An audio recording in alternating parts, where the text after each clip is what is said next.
নমস্কার, আমি doctor Naren Pandey, allergy asthma সেন্টারের পক্ষ থেকে। আশা করি আপনারা সুস্থ আছেন, ভালো আছেন, খুশি আছেন। আজকে আমরা যে আলোচনা করতে চলেছি সেটা একটু ও রূপচর্চা নিয়ে। রূপচর্চায় ওই মুখের উপরে চামড়ায় ভাঁজ পড়ে যাওয়া। এই ভাঁজ কিরকম হয়? নেজোলেবিয়াল ফোল্ডস হয়। নাকের এই জায়গায় এরকম ভাঁজ পড়ে, এইরকম ভাঁজ চলে আসে, এই গালটাও নিচে নেমে পড়ে আসে। এটাকে বলা হয় নেজোলেবিয়াল ফোল্ড। বয়সকাল হলে এটা কিন্তু প্রচুর মানুষের হয়। চোখের কনুইতে এখানে ক্রোজ ফিট আই হয়, এটা নিয়ে আমরা আলোচনা করব।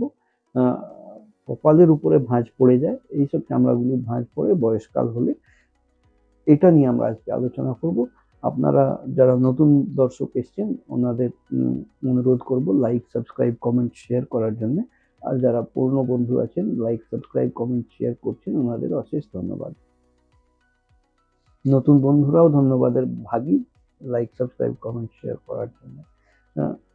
আমাদের এজিং যেরকম স্টার্ট হয় 40 বয়স পেরোনোর পরে, গ্র্যাজুয়ালি আমাদের শরীরে একটা এই চামড়ার যৌবনটা ধরে রাখার জন্য একটা জিনিস কাজ করে চেহারার মধ্যে, ওটাকে বলা হয় হাইলুরোনিক অ্যাসিড। এই হাইলুরোনিক অ্যাসিড চামড়াটাকে ধরে রাখে।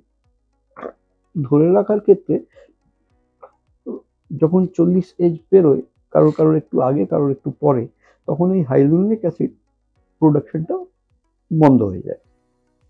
বন্ধ হলে কিন্তু আস্তে আস্তে চামড়াগুলো ছেড়ে যায়, মাসেলগুলো ছেড়ে যায়, আর চেহারা নিচে নেমে যায়, নেজোলেবিয়াল ফোল্ড তৈরি হয়, রিঙ্কলস তৈরি হয় চেহারায়, এই কপালে ভাঁজ পড়ে, এই আইব্রোর মাঝখানে একটা দাগ কাটা পড়ে যায়, এই সমস্ত জিনিসগুলো, চোখের এই কোনোই এটা পুরো ভাঁজ পড়ে, এটাকে ক্লোজ আই ফিট বলা হয়। এই সমস্ত জিনিসগুলো কিন্তু দেখা দেয়। এবার প্রচুর মানুষের প্রেজেন্টেশনের কাজ আছে, বা সৌন্দর্যটা হচ্ছে নিজের কাছে নিজে ভালো লাগা। আমি ভালো লাগছি, এটা লোক বলবে না বলবে সেটা তার থেকে বেশি ইম্পর্টেন্ট আমাকে নিজেকে নিজে ভালো লাগছে কিনা। তো এই ভিডিওটা তাদের জন্য যারা ভাবেন যে না, নিজেকে নিজে আরেকটু ভালো প্রেজেন্ট করতে হবে, নিজের প্রেজেন্টেবিলিটিটা বেটার করতে হবে। এটার জন্য সলিউশন আছে।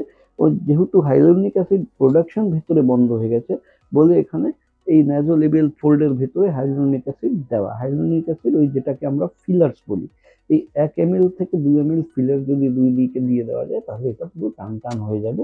আর মাথার উপরে সুপারফিশিয়াল স্কিনে বা এই ক্লোজ আই ফিট যেগুলো হয়, এই সমস্ত জায়গায় যদি আমরা বোটক্স দিয়ে মাসলটাকে রিল্যাক্স করে দিই, তাহলে কিন্তু এই সমস্ত জায়গাগুলো টান টান হয়ে গিয়ে আমার চেহারা আরেকটু প্রেজেন্টেবল, বেটার হয়ে যাবে। একদম যদি আপনি মনে করেন যে 25-26 বছর বয়সের মতন হয়ে যাওয়া, তো সেরকম তো হওয়া সম্ভব নয়, তবে অনেকটাই বেটার প্রেজেন্টেবল চেহারা হয়ে যায়। খরচ সম্পর্কিত বিষয়টাও আছে।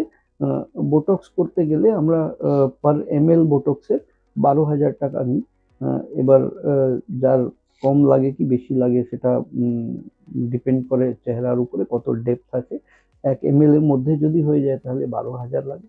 যদি 1.5 ml কি 2 ml ইউজ করতে হয় সেরকমই সেরকমই পয়সার অঙ্ক আসবে।